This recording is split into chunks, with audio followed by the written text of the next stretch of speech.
आज संसद में वक्फ बिल पेश होने वाला है। वहीं बिल जिस पर पिछले जो अगस्त है उस पर बवाल मचा हुआ था। संसद से सड़क तक हंगामा जारी हुआ था, जहां एक तरफ केंद्र सरकार संसद के मौजूदा सत्र में इस बिल को दोनों सदनों से पारित करने के मूड में है, तो वहीं कांग्रेस समेत पूरा विपक्ष इस बिल को किसी भी कीमत पर पास नहीं होने देना चाहता। अगस्त 2024 में संसद में नए वक्फ कानून का प्रस्ताव लाया गया था, जिसे जेपीसी को भेज दिया गया था। उसी वक्त से इस बिल पर लगातार हंगामा हो रहा है। एक बार फिर से वक्फ बिल को लेकर पूरे देश में बहस छिड़ गई है और all India Muslim personal law board देश भर में इसके खिलाफ आंदोलन कर रहा है। मुस्लिम कानून के मुताबिक वक्फ का मतलब है किसी संपत्ति को दान करना, चाहे वो संपत्ति चल हो या फिर अचल। इसे धर्म, दान या फिर किसी पवित्र काम के लिए दान किया जाता है।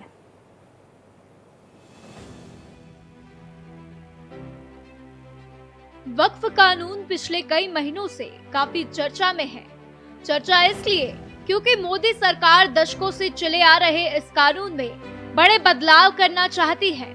सरकार की मंशा है कि पुराने कानून को संशोधित कर नए कानून बनाए जाएं। लेकिन जैसे ही अगस्त 2024 में इस कानून का प्रस्ताव संसद में पेश किया गया, तभी से इस नए बिल के खिलाफ हंगामा भी शुरू हो गया।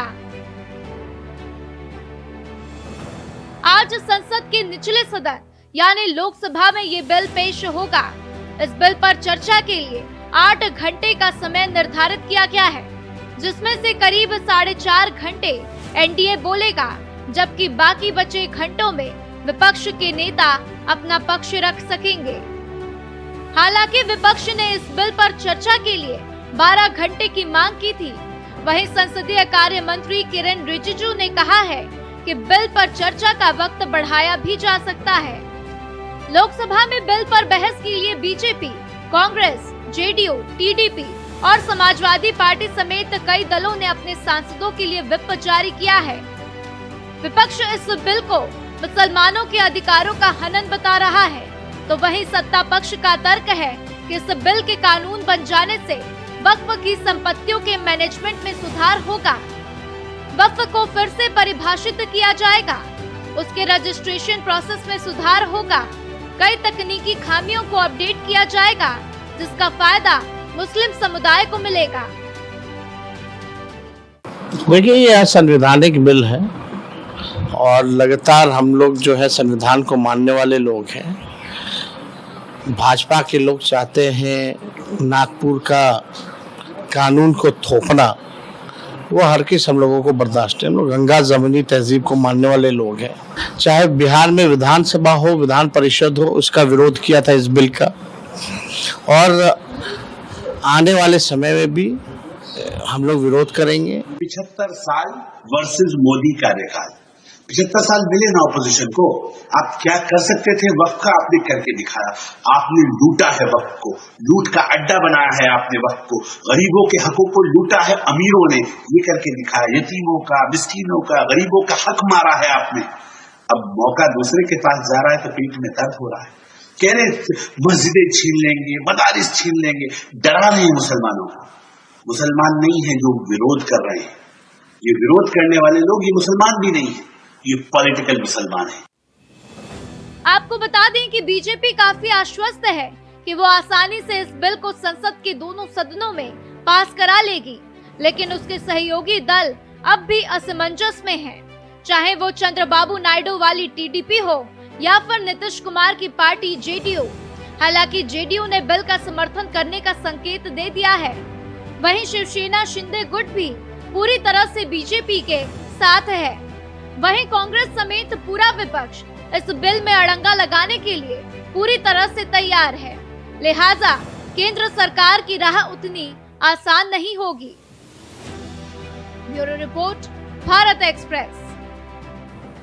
तो वहीं देखिए, वहीं वक्फ बिल को लेकर मचे घमासान के बीच तमाम प्रतिक्रियाएं सामने आ रही हैं। सुनते हैं क्या कुछ कहना है लोगों का। बिल के सिलसिले में हिंदुस्तान के जो हमारी समाज के, हमारे कौम के जो जिम्मेदार लोग हैं, सब लोग मिलकर के इस पर हम बैठक कर रहे हैं, बात कर रहे हैं, चर्चा कर रहे हैं। और जहां सदन में इसकी मुखालफत कल को बिल आएगा तो हम पूरी मजबूती के साथ में इस बिल का विरोध करेंगे। सरकार के पास भले ही बहुमत का आंकड़ा है, लेकिन जो इसके सहयोगी दल हैं वो लोगों को उनको पता है कि इस बिल का अगर वो समर्थन करते हैं तो आने वाले समय में उनको इसका बहुत बड़ा खामियाजा उठाना पड़ेगा। इसलिए हम चाहते हैं कि सरकार तानाशाही से हटे और इस बिल को वापस ले।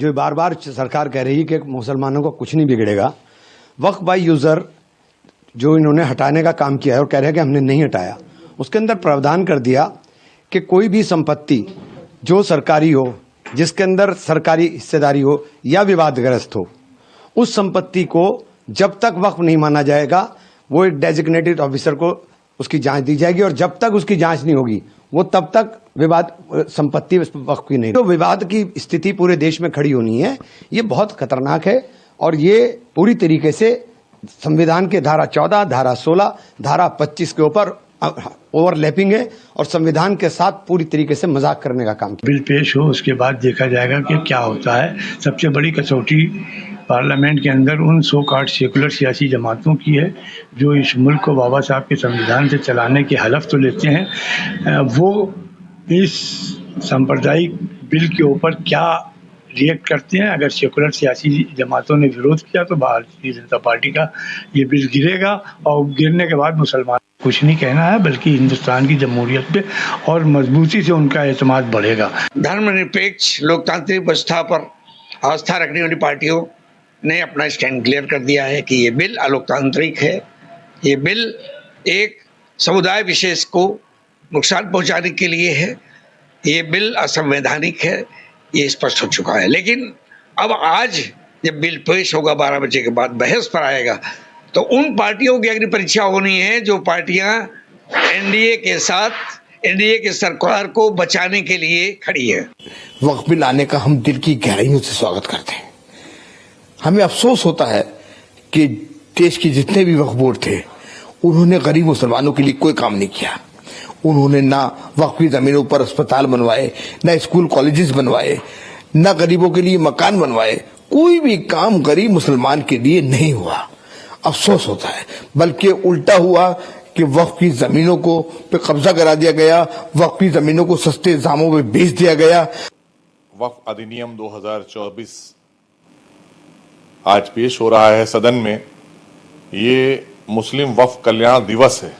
आज तमाम उन मुसलमानों के लिए, उन मुस्लिम परिवारों के लिए जिन्हें बहुत दिनों से उम्मीद थी कि भारतीय जनता पार्टी की आदरणीय मोदी जी के नेतृत्व की सरकार ही कोई हमारे लिए कल्याण का काम कर सकती है।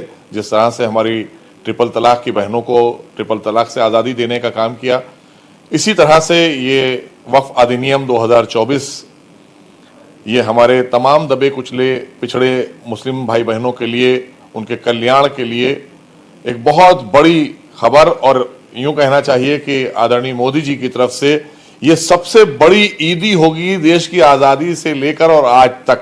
यह देश गरीबों के साथ खड़ा रहा है।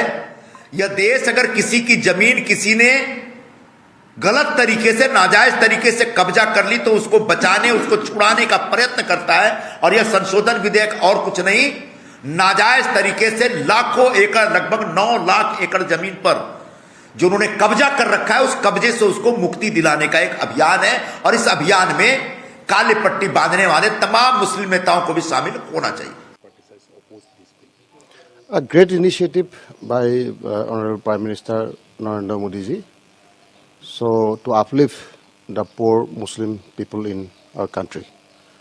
Congress ideology is always to exploit the poor Muslim community for years.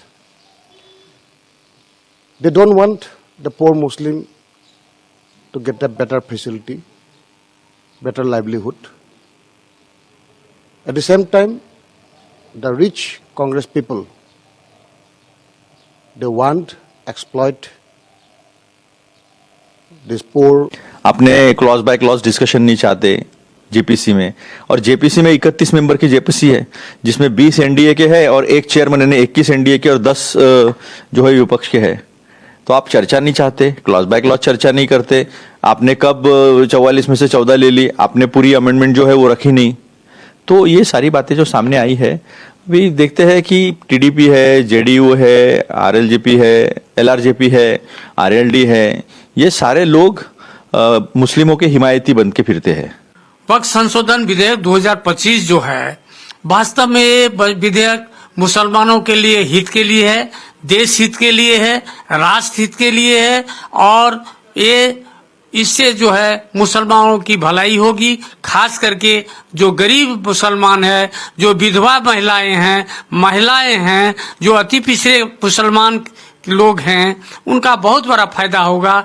और अभी तक तो क्या हुआ है, जो बड़े बड़े लोग मुस्लिम में हैं, वे वक्फ की जो संपत्ति है उसको हथिया कर रखे हैं। वे नहीं चाहते हैं जो उन सब संपत्तियों का लाभ जो है हमारे वो जो मुस्लिम गरीब जो है, महिलाएं जो है, कॉर्पोरेशन भी हो सकती है, सेमी ऑटोनोमस बॉडी भी हो सकती है। अगर उनका कोई डिस्प्यूट है तो वो डिस्प्यूट वक्फ बोर्ड नहीं तय करेगा, बल्कि कलेक्टर या डीएम तय करेगा। अब आपने ये डीएम को रिप्लेस करके डिजिग्नेटेड ऑफिसर की बात की है। इट मीन्स गवर्नमेंट ऑफिसर तय करेगा। तो गवर्नमेंट ऑफिसर डिस्प्यूट किसके हक में तय करेगा, ये बात अच्छी तरह जानते हैं।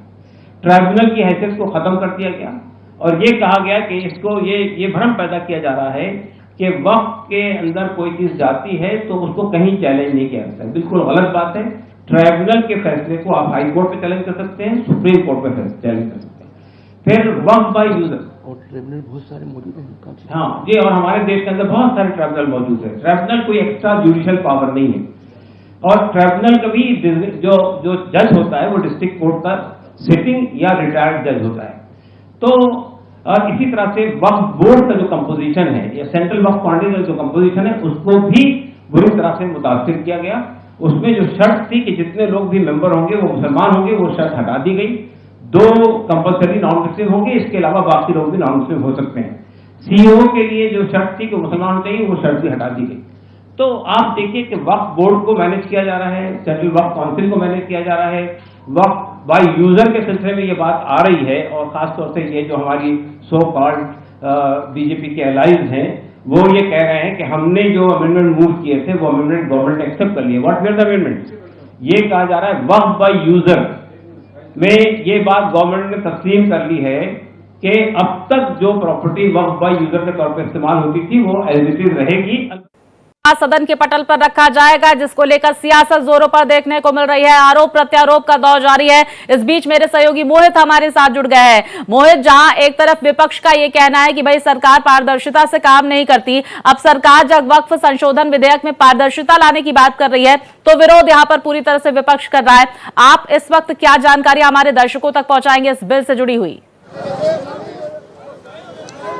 देखिए स्वाति, बताना चाहूंगा सुबह से ही लगातार भारत एक्सप्रेस की मौजूदगी ग्राउंड जीरो पर है। सुबह ही हमने जगदम्बिका पाल को एक्सक्लूसिव दिखाया और ये तस्वीरें जो मैं आपको दिखा रहा हूं ये संसद भवन के बाहर की तस्वीरें हैं, जहां पर मुस्लिम कम्युनिटी अपने हाथों में प्ले कार्ड लेकर आई हुई है, जिसमें साफ साफ वो कह रहे हैं कि मोदी जी जिस तरीके से वक्फ बोर्ड में पिछड़े मुसलमानों को आप हिस्सेदारी दिलाने जा रहे हैं उसके लिए आपका बहुत बहुत शुक्रिया, बहुत बहुत आभार। यही है, पूरी दिल्ली के कोने कोने से लोग यहाँ पर आए हुए हैं। हर एक वो तस्वीर मैं आपको दिखा रहा हूं जिसको दिखाना आज बहुत जरूरी हो जाता है। हमारे साथ अनीस साहब हैं, दिल्ली बीजेपी माइनॉरिटी के प्रेसिडेंट हैं, बहुत स्वागत है। ये बात है, आप जहां खड़े हैं आपसे 70 मीटर की दूरी पर all India Muslim personal law board वाले पीसी कर रहे हैं। वो ये कह रहे हैं कि सब कुछ छीन ले रहे हैं, आप कह रहे हैं सब कुछ दे रहे हैं। हकीकत क्या है, सच्चाई क्या है, फंसाना क्या है, तराना क्या है, क्या है? पर्सनल लॉ बोर्ड वाले सारे के सारे चोर हैं। अब से पहले वक्फ बोर्ड के जितने भी अध्यक्ष हैं सबने लूटने का, चोरी का काम किया है। उस लूट का जो लाइसेंस आज माननीय प्रधानमंत्री श्री नरेंद्र मोदी जी ने रद्द किया है, उसकी खुशी मनाने के लिए हमारी बहनें, हमारे भाई, हमारे छोटे छोटे जो हमारे परिवार के जो सदस्य हैं, ये सब आज यहाँ पर एकत्रित हुए हैं। 4 चीजें ऐसी अच्छी क्या हैं जो इस बिल में अच्छी हैं, जिसको सरकार लेकर आ रही है, इंट्रोड्यूस कर रही है? वो 4 ऐसी कौन सी चीज है जिससे आम गरीब पिछड़े पसमानदा मुसलमानों को उसका हक मिल जाएगा, हकूक मिल जाएगा, जिसकी लड़ाई कर रहे हैं आप? वक्फ बोर्ड की जो प्रॉपर्टी डिजिटलाइज होना, महिलाओं को उसके अंदर जगह मिलना और जितनी प्रॉपर्टी अभी तक है उसके अंडर में अपने भारत सरकार को अंदर में लेना। सबसे बड़ी बात यह है, मैं आपको एक चीज़ और बता देना चाहता हूँ भाई साहब, यहाँ से आपके चैनल के माध्यम से, आज तक वक्फ बोर्ड की संपत्ति से किसी कोई ऐसा स्कूल नहीं बना है जिससे बच्चों ने IAS किया हो, IPS किया हो, PCS किया हो, डॉक्टर बने हो, इंजीनियर बने हो। पर मैं आपको गारंटी देना चाहता हूँ, माननीय प्रधानमंत्री जी ने इस लूट पे जो रोक बनाया है, इस संपत्ति के माध्यम से मुसलमान भारतवर्ष के अंदर जो जो बच्चा होगा वो बच्चा उज्जवल भविष्य होगा और वो डॉक्टर, इंजीनियर, PCS सब बनेगा। आप मुझे एक बात बताइए, मुस्लिम पर्सनल लॉ बोर्ड वाले ये कह रहे हैं कि आप उन्होंने सजेशंस नहीं लिए। जेपीसी के मेंबरान लगातार ये शिकायत करते रहे। इमरान मसूद साहब को आपने सुना, जेपीसी के अध्यक्ष हैं जगदम्बिका पाल, वो ये कह रहे हैं कि हमने सभी को सुना।